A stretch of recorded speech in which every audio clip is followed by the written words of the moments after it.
to share something with you. That might put me in a very negative light, yeah. Relationships are not my forte. See if someone grabbed up my wife or something, completely different ballgame. I'll walk away from here, and this has been like a therapy session.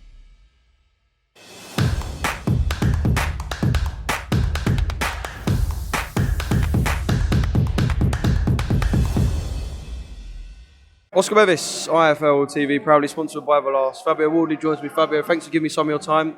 Just kind of your reaction to Johnny Fisher's win in round one. Just seeing him out there. Ridiculous noise. And let's be honest, a lot of pressure, I suppose, on shoulders of someone who's young and raw. So I can imagine you respect what you've seen tonight. Yeah, massively. That's the thing. I think you said it exactly there. He's young and raw. He's still very fresh to the game, and to bring in thousands of fans like he does to every show and having to scream your name, that's a lot to carry on one man's shoulders, especially when you're still trying to develop as a fighter and you're still trying to find your way and find your feet and stuff. So he's carrying it all really well and obviously dismissing people in the ring, which is great to see. Don't want to blow your ego out of proportion, but I'm going to say one thing. I will. We keep hearing from Eddie, and you don't have the most extensive amateur background, and look where it's got you so far. Perfection until now. I suppose with Johnny, could Johnny kind of look at you, and have you spoke to Johnny about this and take a lot? Because Johnny was the same, hasn't had the most extensive amateur career. And I suppose, have you spoke to him in a sense, because he could look at you and kind of see how you've worked things? Yeah, we have. We've had conversations like that, to be fair, because Johnny's someone I've sparred a lot. We've been around each other. He's been in my gym, I've been in his. So we've had time to have those conversations. I've just said to him, above everything else, just try and enjoy it. I always say, when people say to me, I'm not supposed to be here. People don't come from 4 white collar fights and end up on shows like here. I'll be fighting here myself in a few weeks. So just enjoy it for what it is and just stay on track and stay focused. And yeah, you could, I wouldn't say it, but you could use me as a point to say, oh yeah, Fab's getting somewhere, so yeah, I could do it. But just create your own path. Just go your own way. But he's definitely doing his own thing. He's doing it very big and doing it very successful. How important is enjoying it? Because I suppose, let's just say, for instance, he didn't.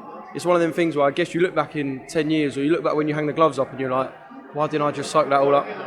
That's the thing. I think that's the thing I never wanted to live with because you come to these great events, these great venues, the O2, Wembley, whatever, wherever you go, and there's great cards and great fights you're a part of, and you want to soak up those moments, like when the crowd's screaming your name and you brought thousands of people along with you. So I think that's crucial, because you don't want to look back at your career and go, yeah, okay, I had a few good fights, but I never took the second in the moment to go, actually, you know what, I've done all right here, or done something. I suppose it could become second win for some, second nature, for some, but yeah, I don't know, you're the man to talk about it, so yeah. Let's talk about your fight with Nathan Gorman, a fight that's kind of been bubbling for a while. We've been waiting for an announcement, and what better time to do it for you than, of course, on Dillion's undercard. Mate, it's such a cracker.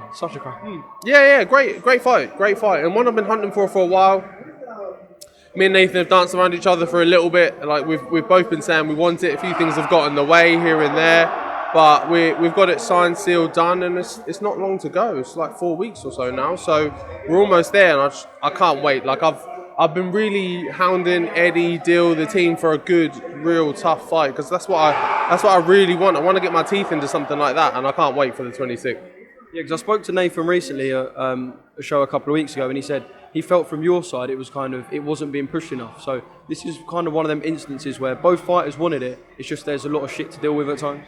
Yeah, there was things going on. We could have done it earlier, because Nathan wanted more time. He'd had a bit of a stop-start kind of couple of years, so he wanted to fight in between and things like that, which we were happy to accommodate, happy to wait for. I just fought in the middle. And then there was a kind of a sooner date where we were going to put it together, and I had to have an injury that I needed fixed up first, so that just delayed it slightly. So they're all just honest things on both sides, but it's done and dusted now, so all that's over with. Do you look much at the Daniel Dubois thing? Because obviously that is the biggest fight of his career. And at the time it was seen as a 50-50, and I know we had problems going into the fight, and we don't need to cover that, but what we saw in the ring was a very one-sided Daniel win. Do you take much from that? Because obviously you and Daniel different fighters, but I suppose you can look at it as a blueprint. So is that something you take into consideration? Or? I guess there's small sections you could take from it, but not really. I think any fighter for however many years ago that was a different fighter to now. If you'd have taken a fight I had back that date, and then if you're trying to study that to then work on the fighter of me today, you're going to be shit out of luck. It's not going to work for you. So I'm not taking too much information from that. There's little bits you can pick from, yeah. there's habitual stuff that you can have a look at and say, okay, they do that a lot. But aside from that, I'm not really, and plus I don't really have Daniel's style. I'm not like that, so I'm not going to try and transform myself in one camp into something that he does. I just stay focused, do what I do best, and stay on track. We got a quiet word with Jermaine Franklin tonight. Told him what's coming on the 26th. I'm shoulder to shoulder with him, but I'm gonna let him enjoy his night. I'm not gonna let him know. I'm gonna let it come as a surprise to him. One thing I do want to talk about is a fighter that precedes that by a couple of weeks, Fury-Chisora. Not often you see a trilogy when one fight is 2-0 up. All right, 8 years ago was the last one. Yeah. Just your kind of take on that. Just received backlash from the fans, of course. Just your take, Fabio.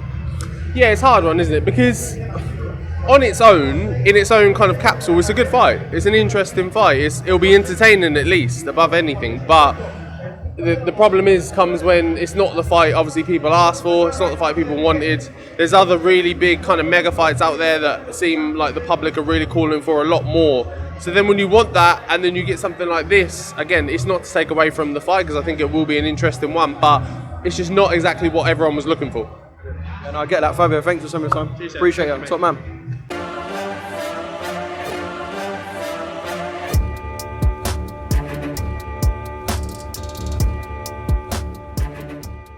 I'm going to share something with you. That might put me in a very negative light, yeah. Relationships are not my forte. See if someone grabbed up my wife or something. Completely different ballgame. I'll walk away from it, and this has been like a therapy session.